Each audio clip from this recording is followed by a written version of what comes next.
students, good morning and welcome to chemistry concept with Pragna madam. સવર્ગ સંયોજનો ચેપ્ટરમાં હવે આપણે સમઘટકતા તરફ આગળ વધીએ તો એક બીજો ટોપિક છે પ્રકાશીય સમઘટકો, અવકાશીય સમઘટકો.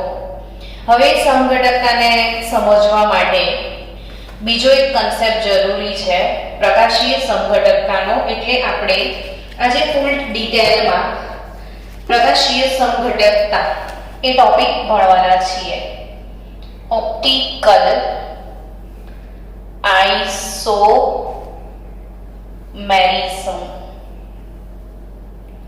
ઓપ્ટિકલ આઇસોમેરિઝમ એટલે કે પ્રકાશીય સમઘટકતા. સ્ટુડન્ટ્સ, ધોરણ 11 શરૂ થયું, ઓર્ગેનિક કેમિસ્ટ્રી શરૂ થયું ત્યારથી આ શબ્દ તમારી પાછળ પડ્યો છે, સમઘટકતા. And such a big topic of 11th-12th science, isomerism. આ ખરેખર ઘણો મોટો ટોપિક છે. ઘણી બધી ટાઈપની સમઘટકતાઓ તમારા ઓર્ગેનિક કેમિસ્ટ્રીમાં ભણવાની છે. એમાંનું આ પ્રકાશીય સમઘટકતા જે ટોપિક છે એ તમને chapter number 10 hello alkane hello એરીનમાં જોઈશે. જૈવિક અણુઓ ચેપ્ટરમાં પણ પ્રકાશીય સમઘટકતા આવશે અને આ સવર્ગ સંયોજનોમાં પણ આ ટોપિક છે. એટલે આપણે ઓવરઓલ આજથી એક સ્પેશિયલ ટોપિક 3 ચેપ્ટરનો જે કોમન છે એને લઈએ છીએ, ઓપ્ટિકલ આઇસોમેરિઝમ એટલે કે પ્રકાશીય સમઘટકતા. હવે પ્રકાશીય સમઘટકતા સમજવા માટે પહેલા કેટલાક શબ્દોનો પરિચય બહુ જરૂરી છે. તો આપણે એ શબ્દોને સમજીએ કે સૌથી પહેલા ટર્મ્સ થોડા સમજી લઈએ કે અધ્રુવીભૂત પ્રકાશ. સૌથી પહેલું ટર્મ કયું મેં લીધું? અધ્રુવીભૂત પ્રકાશ. તો અધ્રુવીભૂત પ્રકાશ એટલે શું સમજીએ. હવે તમને તમારી આજુબાજુમાં જ્યાંથી પણ પ્રકાશ મળી રહ્યો છે એ પ્રકાશનો સ્ત્રોત કોઈ પણ હોય, જેમ કે સનલાઇટ હોય, સૂર્યપ્રકાશ હોય, કે પછી મીણબત્તી હોય, કે પછી બલ્બ હોય, કે પછી કેન્ડલ હોય એટલે મીણબત્તી આવી ગઈ. તમે જસ્ટ માચીસને આમ સળગાવો ને એમાંથી બી પ્રકાશ દેખાય. કોઈ પણ પ્રકાશનો સોર્સ, એની ટાઈપ ઓફ પ્રકાશનો જે સોર્સ છે એમાંથી જે પ્રકાશ આવે એ પ્રકાશ શક્ય તમામ તલમાં આંદોલિત થતો હોય છે. એટલે ઘણી વખત હું લાઈવ ક્લાસમાં આ ટોપિક ભણાવતી હોઉં છું ને ત્યારે સ્ટુડન્ટ્સને કન્સેપ્ટ ક્લિયર નથી થતો કે આ શું કહેવા માંગો છો મેડમ, એવું થતું હોય છે. એટલે હું ડિટેલમાં તમને સમજાવું પહેલા કે માની લો કે એક સાયકલ સ્ટેન્ડ છે. શું છે? Cycle stand. ને સાયકલ સ્ટેન્ડમાં સિરિયલ વાઇઝ બહુ જ બધી આ સાયકલ છે એવું સમજી લો. આવી રીતે સાયકલ ગોઠવેલી હોય. આપણે સાયકલનું પિક્ચર બનાવ્યું છે. સાયકલ સ્ટેન્ડમાં શું સિરિયલ વાઇઝ શું ગોઠવેલી હોય? સાયકલ. હવે આ સાયકલને એક કણ સ્વરૂપ ધારી લઈએ તો બહુ બધા કણ છે એવું કહેવાય. માની લે કે આ સાયકલ જે છે સાયકલ સ્ટેન્ડમાં એ પડી ગઈ. હવે આમ કરીને પડી, એટલે આ સાયકલ આમ હતી એ આમ પડી એટલે આંદોલિત થઈ, આમ હલી કે નહીં. તો આ સાયકલ પડશે તો શું થશે? આ આના પર પડશે એટલે આ બી પડી જશે, એ આના પર પડશે, આ બી પડશે. એમ કરતા કરતા શું થશે? બધી જ સાયકલ પડી જશે ને સાયકલના પડવાથી જે રચાયું એને તરંગ કહેવાય. શું કહેવાય? તરંગ. એટલે કોઈ એક કણ જે છે આ સાયકલને પાડવા નહોતી આવી તો કેવી રીતે પડી ગઈ બધી સાયકલ? તો આ સાયકલે પોતાની જગ્યા પર આંદોલિત થઈ તો પોતાની ઉર્જા આને આપી, એ આંદોલિત થઈ આને ઉર્જા આપી, આને આપી. એમ કરતા કરતા ઉર્જાનું સંચરણ છેક સુધી થઈ ગયું ને શું પસાર થઈ ગયું? તરંગ. હવે તમે સમજી ગયા કે આ સૂર્યનો પ્રકાશ છે. માની લો શેનો પ્રકાશ છે? સૂર્યનો પ્રકાશ. હવે સૂર્યનો પ્રકાશ ને આ તમે પોતે આ જગ્યા પર ઊભા છો, તો આ પ્રકાશ તમારા સુધી તરંગ સ્વરૂપે આવે, કા સ્વરૂપે આવે તમારા સુધી? તરંગ સ્વરૂપે. પણ એ તરંગ રચાયો કેવી રીતે? તો કે વચ્ચે શું હશે? માધ્યમના કણ હશે. અને એ જે માધ્યમના કણ, તમે જાણો છો ને કે પ્રકાશનું જે તરંગ છે એ કણ અને તરંગ એમ બંને પ્રકૃતિ ધરાવે છે.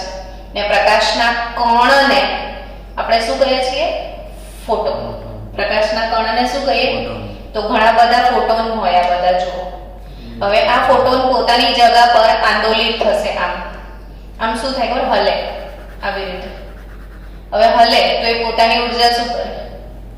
બીજાને આપે. આને ઉર્જા આપે, પછી આ કણ હલે તો શું કરે? ઉર્જા આને આપે, પછી આ કણ હલે તો આને આપે. એમ કરતા કરતા કરતા તમારા સુધી તરંગ આવી જાય. તો આ પ્રકાશના જે કણો છે એ માની લો કોઈ કણ આમ આંદોલિત થાય છે, કોઈ આમ આંદોલિત થાય છે, કોઈ આમ આંદોલિત થાય. દરેકનું જે આંદોલિત થવાનું તલ સમાન નથી હોતું, બધા રેન્ડમાઇઝ હોય. દરેકની આંદોલન થવાની દિશા કેવી હોય? અલગ અલગ હોય. તો આમાં તમે સમજો વસ્તુને કે આ જે પ્રકાશનું કણ છે ને એ કોઈ આ તલમાં આંદોલિત થતું હોય, કોઈ આમ ત્રાંસુ આંદોલિત થતું હોય, કોઈ આમ આડું આંદોલિત થતું હોય, કોઈ આમ ઊભું આંદોલિત થતું હોય. એટલે કે પ્રકાશના જે કણો છે, મેં અહીંયા લખ્યું છે કે શક્ય તમામ તલમાં આંદોલિત થતો હોય. શું લખ્યું છે? શું કીધું? શક્ય તમામ તલમાં આંદોલિત થતો હોય એવા પ્રકાશને શું કહેવાય? અધ્રુવીભૂત પ્રકાશ. ઘણીવાર હું વ્યાખ્યા લખી દઉં પણ બાળકને મનમાં કન્સેપ્ટ ક્લિયર ના થાય તો મજા ના આવે. એટલે આનો કન્સેપ્ટ તમે મનથી ક્લિયર કરો. મારી સામે રુદ્ર તું બેઠો છું, ફરી એકવાર સમજ, એટલે મને સંતોષ થાય કે ભાઈ બધા બાળકોને સમજણ પડી હશે. જો આ સૂર્ય છે, બરાબર? સૂર્યમાંથી પ્રકાશનું તરંગ તારા સુધી આવે છે, તો એ કેવી રીતે પસાર થઈને આવે છે? તો કે જુદા જુદા માધ્યમના કણો દ્વારા પસાર થઈને તમારા સુધી આવે. ને આ કણ પોતાની જગ્યા પર શું થાય? આંદોલિત થાય. શું થાય? હવે આંદોલિત થયો તો કોઈકની દિશા આમ હશે, કોઈકની દિશા આંદોલનની આવી હોય, કોઈકની દિશા આવી હોય. કેમ ખબર? કે આ કુદરતી છે અને કુદરતમાં કોઈ રિસ્ટ્રિક્શન ના હોય. તમે માની લો કે ક્લાસમાં હમણાં બધા સ્ટુડન્ટ બેઠા છો ને ક્લાસની અંદર કોઈ ટીચર હોય તો તમારા બધાની નજર ક્યાં હોય? ટીચર તરફ હોય. એટલે તમામ કણો એક જ સાઈડ જોતા હોય. પણ રિસેસ પડી જાય તો ક્લાસના બધા જેટલા વિદ્યાર્થીઓ છે એટલે કે બધા કણો છે એમના આંદોલનો કેવા હોય? જુદા જુદા, રેન્ડમાઇઝ. તો એવું જ આ તો કુદરતી છે ને, આમને કોઈ કંટ્રોલ કરવા વાળો નથી હોતું. એટલે આ જે કણો છે માધ્યમના એ કેવી રીતે આંદોલિત થતા હોય? તો શક્ય તમામ તલમાં આંદોલિત થતા હોય. એટલે આપણે પહેલો જ ટર્મ તમે પણ મારા સાથે નોટમાં વ્યાખ્યા લખજો. અધ્રુવીભૂત પ્રકાશ કોને કહેવાય? શેની વ્યાખ્યા હું લખાવી રહી છું? અધ્રુવીભૂત પ્રકાશ કોને કહેવાય? તો કે જે પ્રકાશ માધ્યમના કણો અથવા કણો શક્ય તમામ તલમાં આંદોલિત થતા હોય. શક્ય તમામ તલમાં આંદોલિત થતા હોય તેને અધ્રુવીભૂત કહેવાય. તો અધ્રુવીભૂત પ્રકાશ એને એક મિનિટ આપણે ફિગર દ્વારા બતાવીએ કે ભાઈ પ્રકાશનું કોઈ કણ આમ આંદોલિત થતો હશે, કોઈના આંદોલનનું તલ આમ હશે, અડધાના આંદોલનનું તલ આવું હશે, અડધાના આંદોલનનું તલ આવું હશે. દરેક તલમાં આંદોલિત થતો હશે એવા પ્રકાશને શું કહેવામાં આવે છે? અધ્રુવીભૂત પ્રકાશ. હવે વિચારો કે ક્લાસની અંદર બધા છોકરા ધમાલ કરી રહ્યા છે, મસ્તી કરી રહ્યા છે, આખો ક્લાસ અધ્રુવીભૂત સ્થિતિમાં છે, બરાબર? તો એને ધ્રુવીભૂત કેવી રીતે કરી શકાય?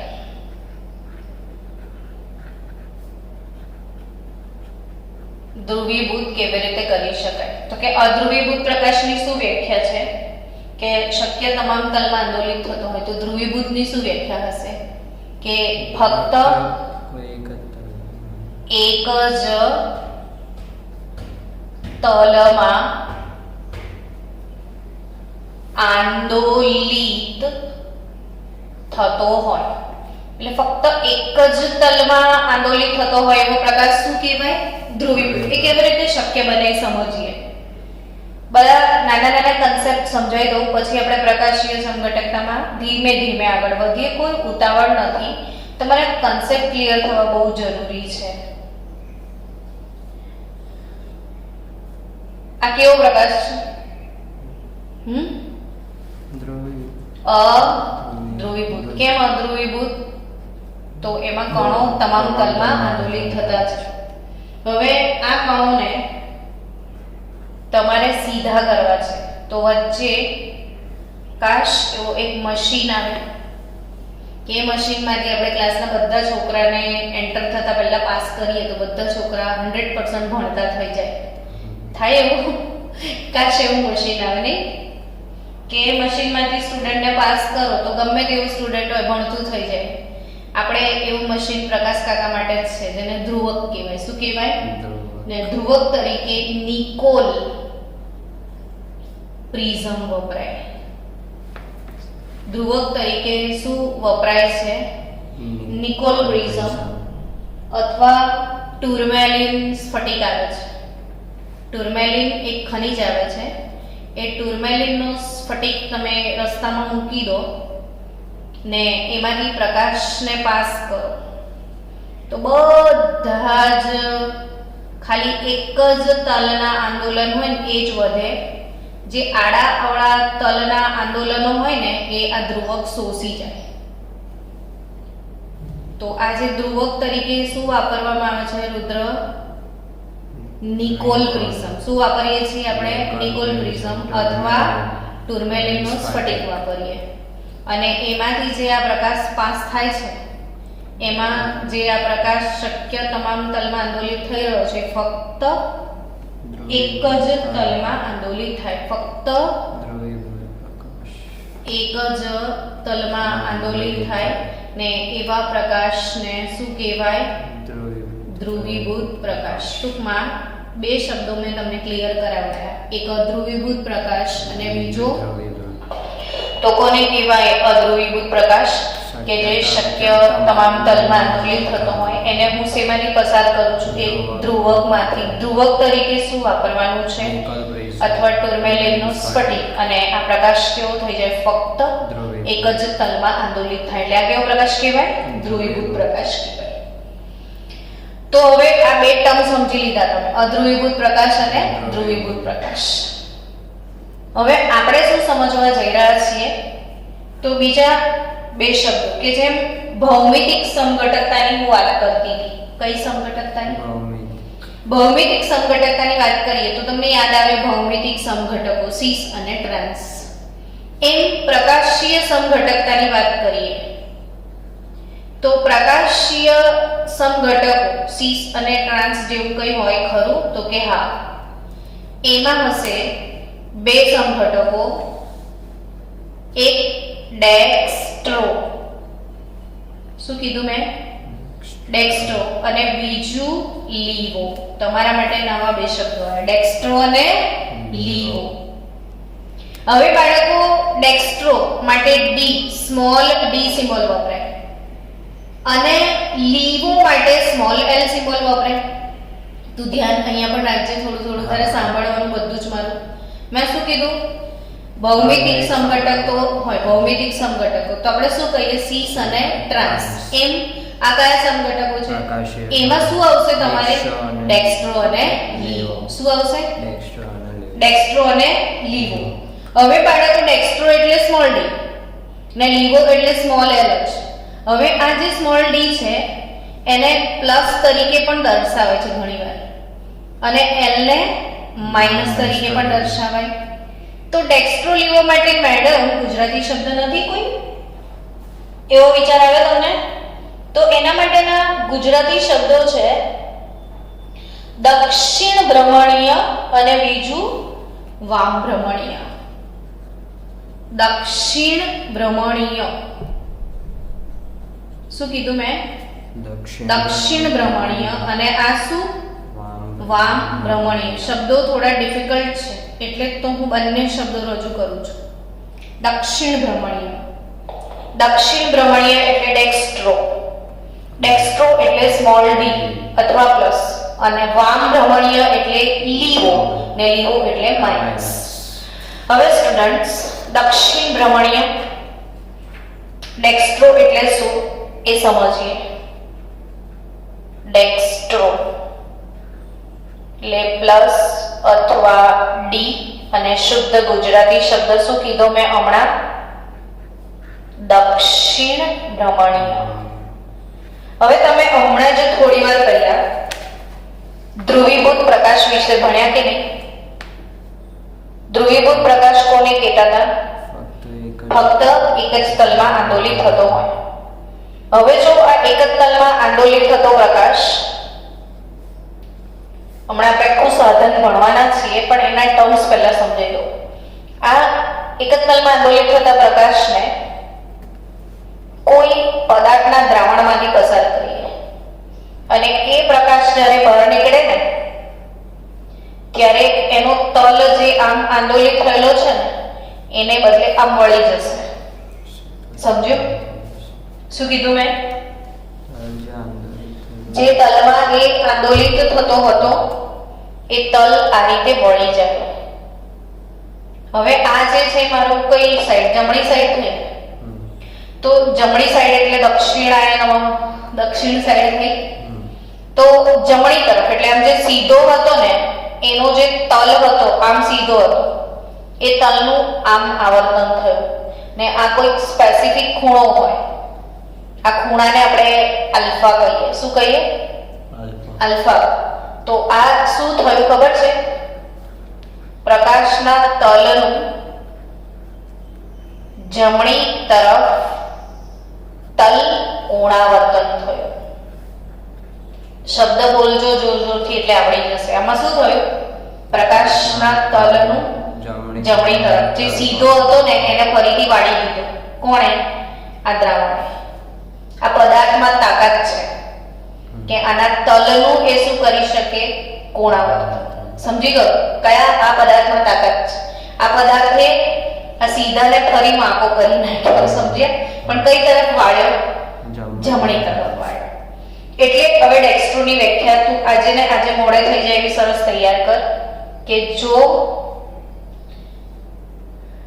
જે પદાર્થ ધ્રુવીભૂત પ્રકાશનું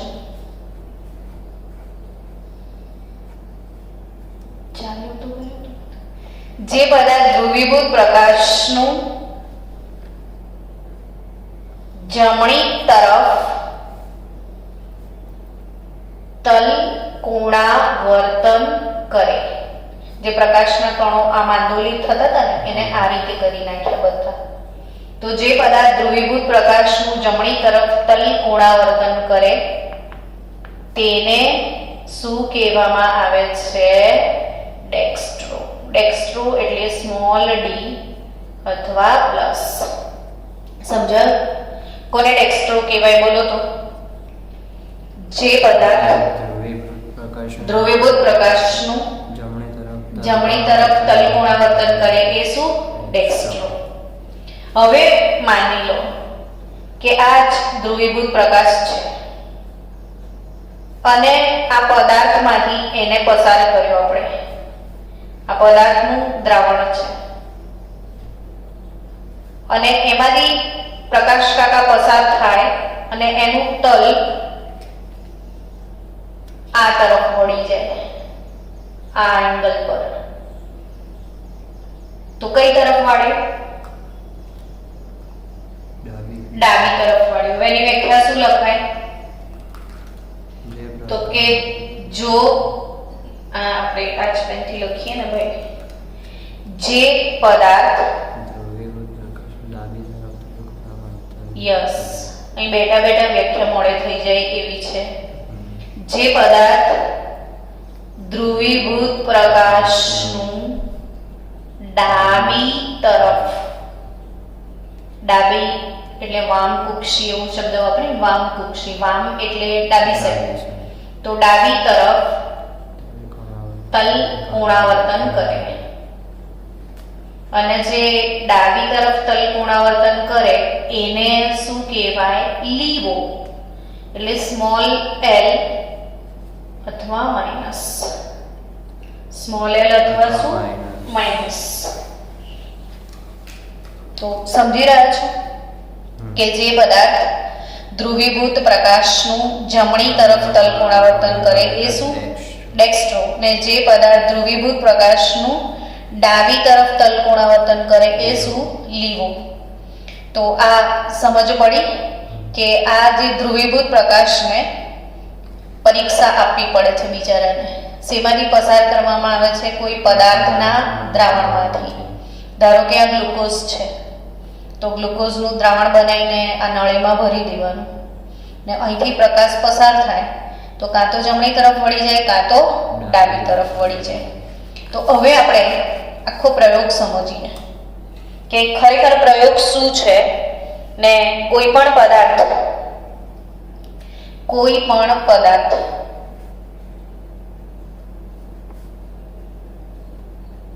ને પ્રકાશીય સમઘટકો છે કે નહીં એ ચેક કરવા માટે કોઈ પણ પદાર્થને પ્રકાશીય સમઘટકો છે કે નહીં તે કેવી રીતે ખબર પડે એના માટેનો પ્રયોગ છે. સમજીએ કે એ લોકો શું કરે છે. કોઈ પણ એક લેમ્પ લે છે. જનરલી એ લોકો સોડિયમનો લેમ્પ લે છે, સોડિયમ વેપર લેમ્પ. તમારા ઘરે તમે બલ્બ જોયો છે ને, એમાં વેપર ભરેલી જ હોય વાયુની. ને આ સોડિયમ વેપર લેમ્પ લેવાનો, પ્રકાશનો સ્ત્રોત લીધો કહેવાય. હવે આ પ્રકાશના સ્ત્રોતમાંથી જે પણ પ્રકાશ મળશે એ કેવો હશે? અધ્રુવીભૂત. કેવો પ્રકાશ છે આ? કેમ? તો કે શક્ય તમામ તલમાં આંદોલિત થાય છે. હા, એટલે આ કેવો પ્રકાશ છે? અધ્રુવીભૂત પ્રકાશ. પછી આ અધ્રુવીભૂત પ્રકાશને આપણે ધ્રુવકમાંથી પસાર કર્યો હતો, યાદ આવ્યું? ટુર્મેલિનનો સ્ફટિક અથવા નિકોલ પ્રિઝમમાંથી પસાર કરવાનો. એટલે આ જે તમને પ્રકાશ મળશે એ હવે સીધો ડાયો ડમરો એકદમ સિન્સિયર પ્રકાશ થઈ ગયો. એટલે આને શું કહેવાય? ફક્ત એક જ તલમાં આંદોલિત થાય, ને એને કેવો પ્રકાશ કહેવાય? ધ્રુવીભૂત કહેવાય. ફક્ત એક જ તલમાં આંદોલિત થાય. હવે આ જે પ્રકાશ છે એને એક સાધનમાંથી પસાર કરવામાં આવે છે, ને આ જે સાધન છે એનું નામ છે પોલારીમીટર. શું સાધનનું શું નામ છે? પોલારીમીટર. કયું સાધન છે આ? પોલારીમીટર. હવે આ જે પોલારીમીટર છે એની નળીની લંબાઈને L કહેવાય. પોલારીમીટર ની નળી જે છે એ નળીની લંબાઈ જે છે એને આપણે L કહેતા હોઈએ છીએ, અને એ કયા એકમમાં લેવાની હોય છે? DM, એટલે કે ડેસીમીટર એકમમાં લેતા હોય છે. ને યાદ રાખજો, 1 ડેસીમીટર એટલે કે 10 સેન્ટીમીટર. તો 10 સેન્ટીમીટર બરાબર 1 ડેસીમીટર થાય. એટલે પોલારીમીટર જે છે એની નળીની લંબાઈ કયા એકમમાં લે છે આપણે? ડેસીમીટરમાં. શેમાં લઈએ છે? ડેસીમીટર યુનિટમાં. તો આ ડેસીમીટરમાં નળીની લંબાઈ. હવે આમાં દ્રાવણ ભરવાનું હોય છે. તમારે ઈચ્છા છે ચેક કરવાની કે ગ્લુકોઝ પ્રકાશ ક્રિયાશીલ છે કે નહીં, અથવા ગ્લુકોઝનો આ પદાર્થ ડેક્સ્ટ્રો છે કે લીવો, એ ચેક કરવા માટે તમારે પોલારીમીટરની નળીમાં ભરવાનું હોય છે. એટલે પ્રકાશ પદાર્થનું જે દ્રાવણ બનાવવામાં આવે એની સાંદ્રતાને સી કહેતા હોઈએ છીએ, અને એ સાંદ્રતા ગ્રામ પ્રતિ ml માં લેવાની છે. સાંદ્રતા કયા એકમમાં લેવાની છે? ગ્રામ પ્રતિ ml માં. આ જે પોલારીમીટરની ટ્યુબ છે ને, આમાં જે પદાર્થ નહીં ભર્યો એટલે કેટલો લેવાનો ખબર? 1 કે 2 ગ્રામ, અને 1 કે 2 ml માં જ ઓગાળવાનો.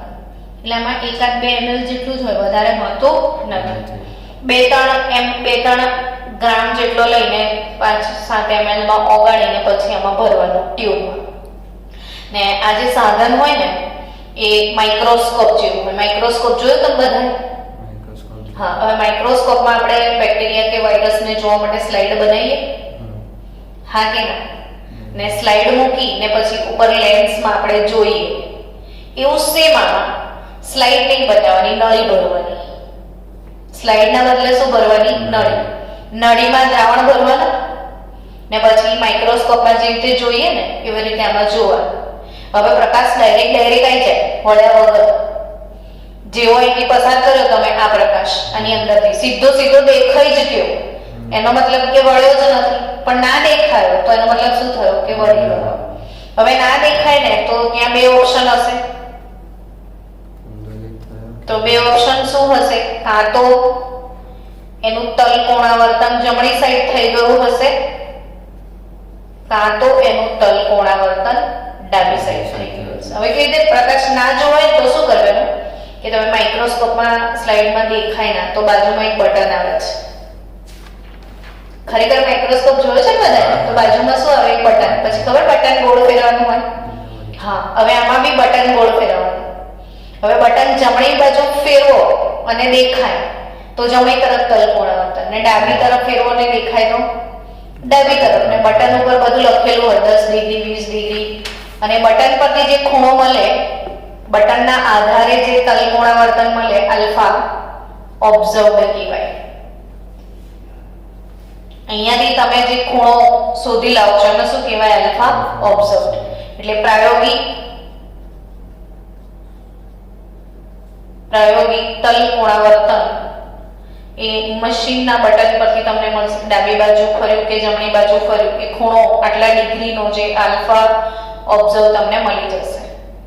અને આલ્ફા ઓબ્ઝર્વડ મળી જાય. આ સાધન સમજાયું? કયું સાધન છે? પોલારીમીટર છે. કયું સાધન છે? પોલારીમીટર. શેના માટે વપરાય? કે કોઈ પણ પદાર્થને પ્રકાશ ક્રિયાશીલ સંઘટકો છે કે નહીં, અને ધારો કે છે તો એ ડેક્સ્ટ્રો છે કે લીવો. ધારો કે તમારે ગ્લુકોઝને ચેક કરવો છે. કોને? ગ્લુકોઝને. તો તમારે શું કરવાનું? 2-3 ગ્રામ ગ્લુકોઝ લેવાનો, પછી 2-3 ml પાણીમાં ઓગાળી દેવાનું, પછી એ ઓગાળેલું દ્રાવણ આ ટ્યુબમાં ભરી દેવાનું, પછી આ ટ્યુબ પેલા માઇક્રોસ્કોપમાં સ્લાઇડ ગોઠવો એમ સાધનમાં ગોઠવી દેવાની. પછી અહીંથી લેમ્પમાંથી પ્રકાશ આવે, એ અધ્રુવીભૂત હોય, પછી એ પેલા સ્ફટિકમાંથી પાસ થઈ જશે, ધ્રુવીભૂત થઈ જશે, ને પછી પોલારીમીટરમાંથી પાસ થશે. તો દેખાય એવો ને એવો દેખાય તો વળ્યો નથી, પણ વળી ગયો છે તો એનો મતલબ એમ કે પદાર્થ પ્રકાશ ક્રિયાશીલ છે. તો હવે વળી ગયો છે તો 2 ઓપ્શન, કાં તો જમણી તરફ વળે કાં તો, હવે જો જમણી તરફ વળે તો ડેક્સ્ટ્રો ને ડાબી તરફ વળે તો લીવો. કેટલું ઈઝી ગોઈંગ છે, સમજ પડી ગઈ? હવે બાળકો આજે પોલારીમીટરનું તમે ભણ્યા એના પછી થોડુંક આગળ આપણે શીખીએ કે પ્રકાશ ક્રિયાશીલ પદાર્થ કોને કહેવાય? શું લખ્યું મેં? પ્રકાશ ક્રિયાશીલ પદાર્થ કોને કહેવાય એની વ્યાખ્યા શું? તો કે જે પદાર્થ સમતલીય ધ્રુવીભૂત પ્રકાશનું તલ કોણાવર્તન સમતલીય ધ્રુવીભૂત પ્રકાશનું તલ કોણાવર્તન કરી શકે.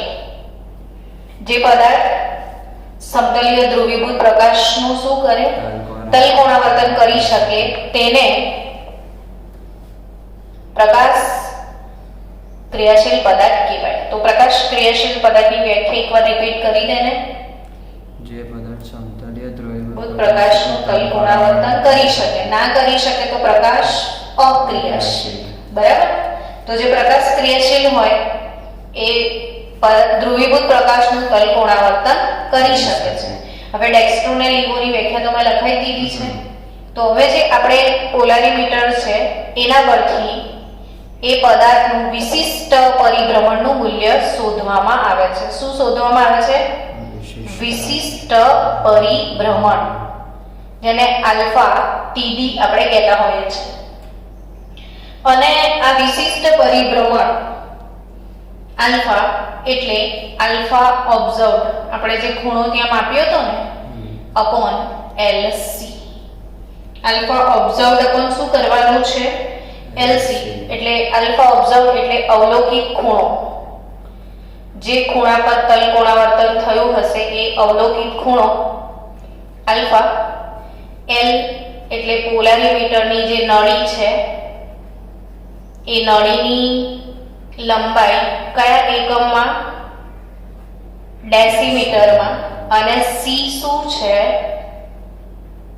દ્રાવણની સાંદ્રતા. ને એ કયા એકમમાં? ગ્રામ પ્રતિ ml માં. તો આ લંબાઈ ડેસીમીટરમાં લેવાની છે, સાંદ્રતા ગ્રામ પર ml માં જ લેવાની. અને આ આલ્ફા ઓબ્ઝર્વ અવલોકિત ખૂણો છે.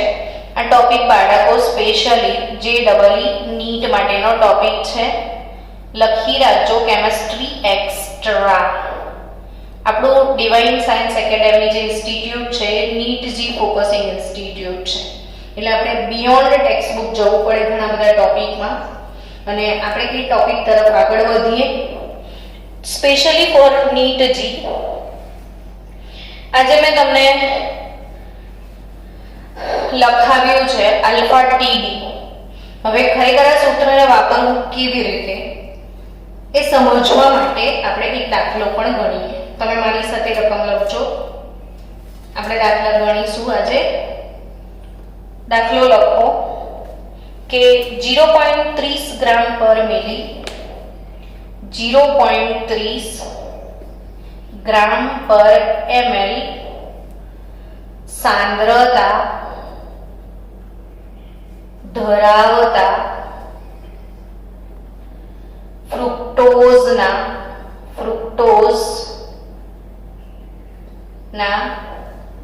જલીય દ્રાવણનું વિશિષ્ટ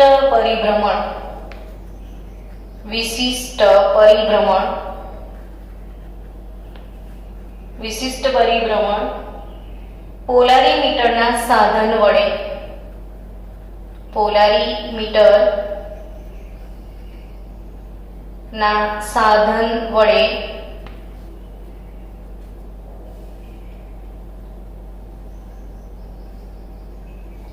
-92.4 ડિગ્રી માલુમ પડ્યો.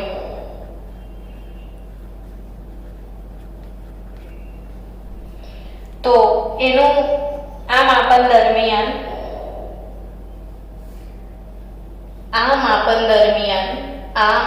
દરમિયાન એક ડેસીમીટર લંબાઈની 1 ડેસીમીટર લંબાઈની નળી વાપરવામાં આવી.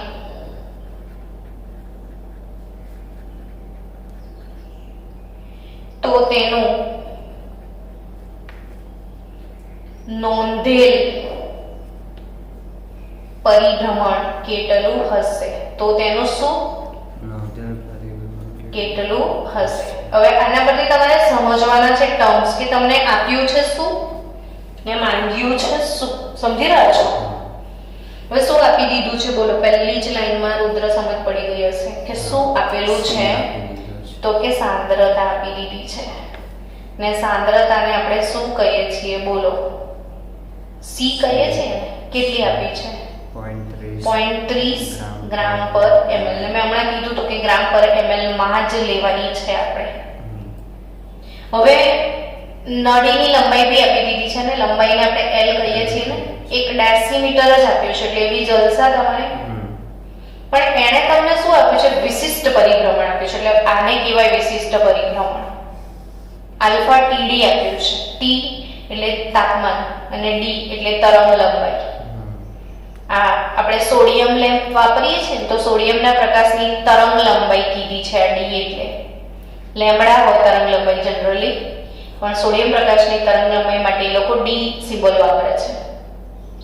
હવે તમને શું શોધવાનું છે? તો કે આલ્ફા ઓબ્ઝર્વડ શોધવાનું છે. અવલોકિત પરિભ્રમણ શોધવાનું છે. તો આલ્ફા ઓબ્ઝર્વડ કેવી રીતે મળશે બોલો? ઉપરના સૂત્ર પરથી તમારે આલ્ફા ઓબ્ઝર્વ જોઈએ છે. તો વિશિષ્ટ પરિભ્રમણ આલ્ફા ઇન્ટુ નળીની લંબાઈ L ગુણ્યા C કરવું પડે. તો આલ્ફા -92.4 ડિગ્રી છે. નળીની લંબાઈ 1 ડેસીમીટર છે અને સાંદ્રતા 0.30 ગ્રામ પ્રતિ ml છે.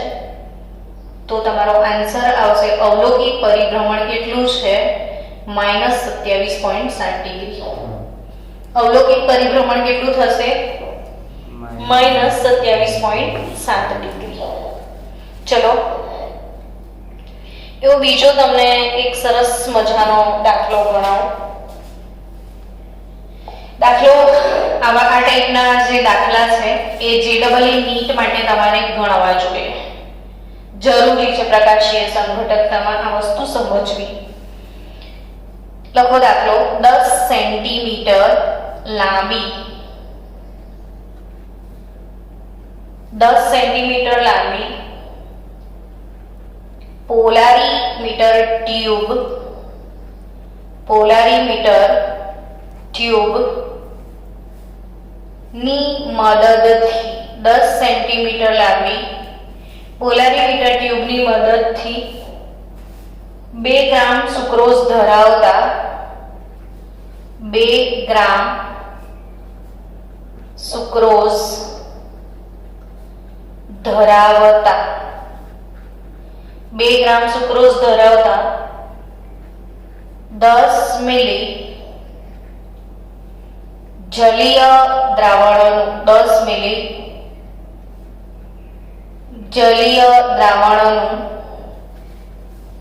પરિભ્રમણ પ્લસ 13.3 ડિગ્રી માલુમ પડ્યું. તો સુક્રોઝના દ્રાવણનું વિશિષ્ટ પરિભ્રમણ કેટલું હશે? સુક્રોઝના દ્રાવણનું શું વિશિષ્ટ પરિભ્રમણ કેટલું હશે બોલો? હવે શું આપ્યું છે? તો કે નળીની લંબાઈ L આપી છે 10 સેન્ટીમીટર ને 10 સેન્ટીમીટર બરાબર 1 ડેસીમીટર, કારણ કે મેં આ લખાવ્યું હતું હમણાં. હવે 2 ગ્રામ સુક્રોઝ ને 10 મિલી એટલે સાંદ્રતા C મળી જશે. ગ્રામ પર ml માં લેવાની. તો 2 ગ્રામ સુક્રોઝ ને 10 મિલી દ્રાવણ, તો 2 એટલે 0.2 ગ્રામ પર ml થયું. ચલો, હવે શું આપ્યું છે? તો કે અવલોકેલું પરિભ્રમણ આલ્ફા ઓબ્ઝર્વડ આપ્યું છે. આમાં પ્લસ 13.3 ડિગ્રી આપ્યું છે. શું શોધવા કે છે? તો કે આલ્ફા ટી લેમ્બડા અથવા ટી ડી એટલે આલ્ફા ઓબ્ઝર્વડ અપોન એલસી લખવાનું. તો આલ્ફા ઓબ્ઝર્વડ કેટલું છે? પ્લસ 13.3 ડિગ્રી છે. નળીની લંબાઈ L 1 ડેસીમીટર છે અને સાંદ્રતા C 0.2 છે. તો 13.2 ડિવાઇડેડ બાય 0.2 એટલે પ્લસ 66.5 ડિગ્રી. આવડી ગયો દાખલો. હવે આમાંથી બે વસ્તુ તમારે હંમેશા માટે યાદ રાખવાની કે આ દાખલો આપણે કોના માટે ગણ્યો? સુક્રોઝ માટે ગણ્યો. સુક્રોઝ એટલે ઘરમાં વપરાતી ખાંડ, જેનો ફોર્મ્યુલા શું છે? C12H22O11. સુક્રોઝનો ફોર્મ્યુલા શું? C12H22. આ જે સુક્રોઝ છે એ સુક્રોઝ આનો વિશિષ્ટ પરિભ્રમણ પ્લસ આવ્યો તો તમારે યાદ રાખવાનું કે સુક્રોઝ કેવી શુગર છે? ડેક્સ્ટ્રો શર્કરા છે. સુક્રોઝ કેવી શર્કરા છે? ડેક્સ્ટ્રો. અથવા યાદ રાખો સુક્રોઝ દક્ષિણ ભ્રમણીય શુગર છે અને એનું વિશિષ્ટ પરિભ્રમણનું મૂલ્ય પણ યાદ રાખવાનું +66.5 ડિગ્રી. આમ તો દાખલો છે પણ દાખલાની સાથે સાથે ઇન્ફોર્મેટિવ દાખલો મેં લઈ લીધો કે 2-3 MCQ પણ ક્લિયર થઈ જાય કે સુક્રોઝ દક્ષિણ ભ્રમણીય છે, ડેક્સ્ટ્રો છે. સુક્રોઝ કેવો છે? ડેક્સ્ટ્રો શુગર છે, ડેક્સ્ટ્રો રોટેટરી શુગર છે અને સુક્રોઝનું વિશિષ્ટ પરિભ્રમણનું મૂલ્ય +66.5 ડિગ્રી. તો સુક્રોઝ ડેક્સ્ટ્રો રોટેટરી શુગર છે અને +66.5 ડિગ્રી એના વિશિષ્ટ પરિભ્રમણનું મૂલ્ય છે. હવે આવા બીજા દાખલા હું તમને પ્રેક્ટિસ માટે આજે ઘરે મોકલીશ તો તમે મને ગણીને આન્સર મોકલજો. ચલો સ્ટુડન્ટ, બીજા દાખલા હું પ્રેક્ટિસ માટે મોકલીશ પણ હજી એક દાખલો મારે ગણવાની ઈચ્છા છે એટલે આપણી પ્રેક્ટિસ થાય. ફ્રુક્ટોઝ. ફ્રુક્ટોઝનો વિશિષ્ટ પરિભ્રમણ. ફ્રુક્ટોઝનું વિશિષ્ટ પરિભ્રમણ.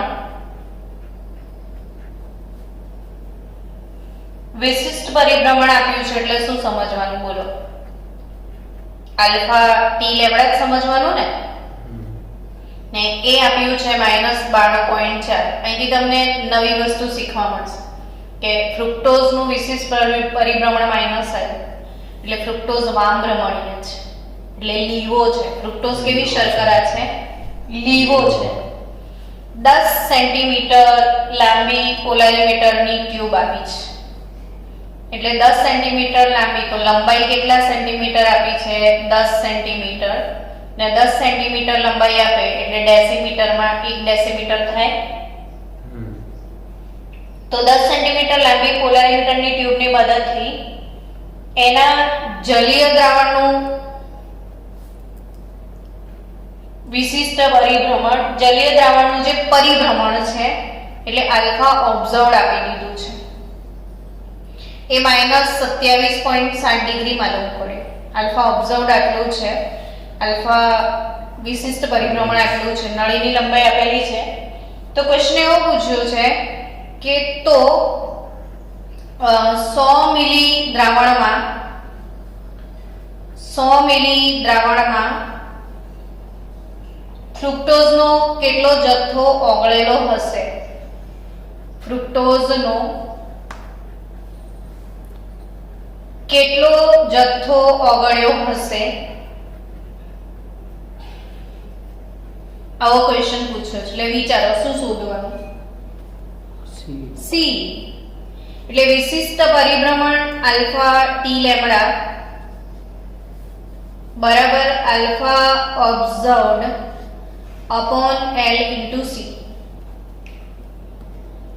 હવે alpha T lambda alpha observed upon L into C -12.4 degree બરાબર આલ્ફા ઓબ્ઝર્વડ -27.7 ડિગ્રી અપોન નળીની લંબાઈ L 1 ડેસીમીટર ને સાંદ્રતા C શોધવાની છે. તો C તમને મળી જશે -27.7 ડિગ્રી અપોન -92 એટલે તમારો આન્સર આવશે 0.3 ગ્રામ પ્રતિ ml. આન્સર શું આવશે? 0.3 ગ્રામ પર ml.